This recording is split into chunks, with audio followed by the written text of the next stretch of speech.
in this video and the next few videos, we're just really going to be doing a bunch of calculations about this data set right over here.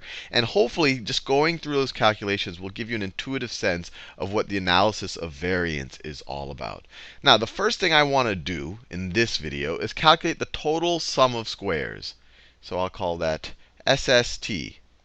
Sum of squares total. And you could view it as really the numerator when you calculate variance. So you're just going to take the distance between each of these data points and the mean of all of these data points, square them, and just take that sum. We're not going to divide by the degree of freedom, which you would normally do if you were calculating sample variance. Now, what is this going to be? Well, the first thing we need to do, we have to figure out the mean of all of this stuff over here. And I'm actually going to call that the grand mean. I'm going to call that the grand mean. And I'm going to show you in a second that it's the same thing as the mean of the means of each of these data sets. So let's calculate the grand mean. So it's going to be 3 plus 2 plus 1, 3 plus 2 plus 1, plus 5 plus 3 plus 4, plus 5 plus 3 plus 4, plus 5 plus 6 plus 7, plus 5 plus 6 plus 7. And then we have 9 data points here. We have 9 data points, so we'll divide by 9. And what is this going to be equal to? 3 plus 2 plus 1 is 6. 6 plus, let me just add, so these are 6. 5 plus 3 plus 4 is, that's 12.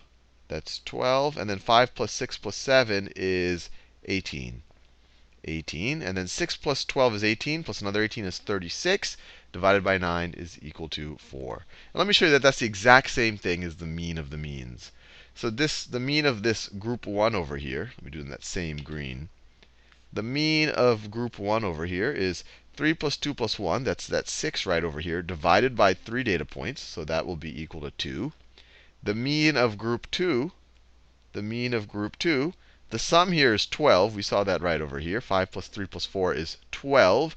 Divided by 3 is 4, because we have 3 data points. And then the mean of group 3, 5 plus 6 plus 7 is 18. Divided by 3 is 6. So if you were to take the mean of the means, which is another way of viewing this grand mean, you have 2 plus 4 plus 6, which is 12, divided by 3 means here. And once again, you would get 4. So you could view this as the mean of all of the data in all of the groups, or the mean of the means of each of these groups. But either way, now that we've calculated it, we can actually figure out the total sum of squares. So let's do that.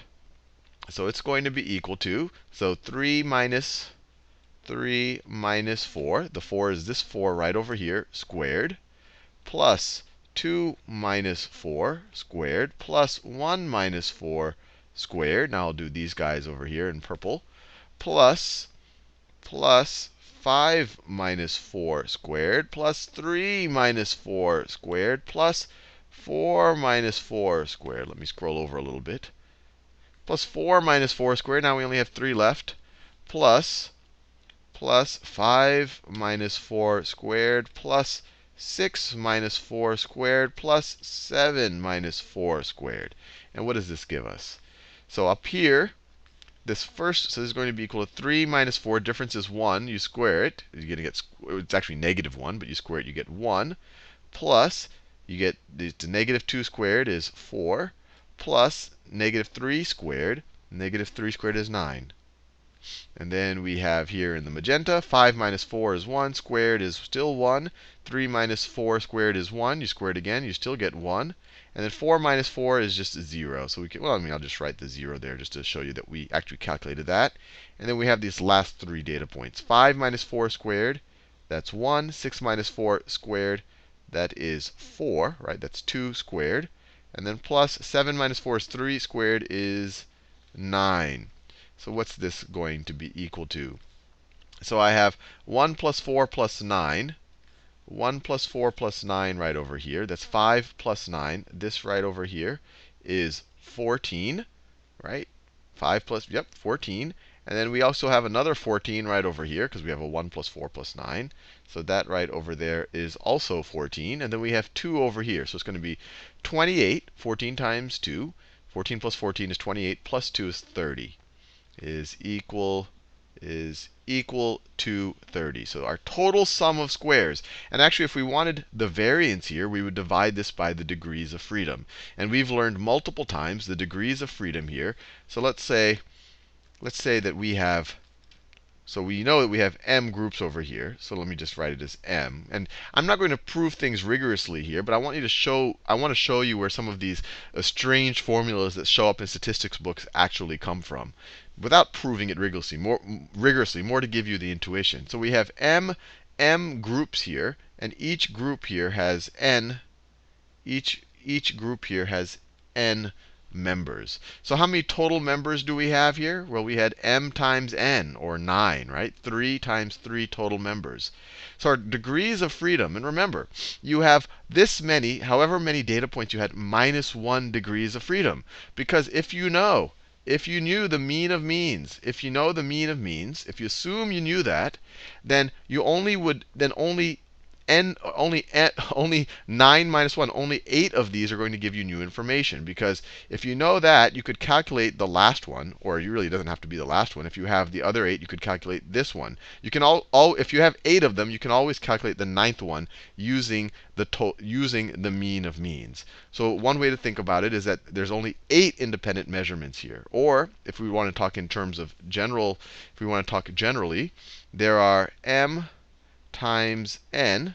So that tells us the total number of samples -1 degrees of freedom. Degrees of freedom. And if we were actually calculating the variance here, we would just divide 30 by m times n minus 1. Or this is another way of saying 8 degrees of freedom.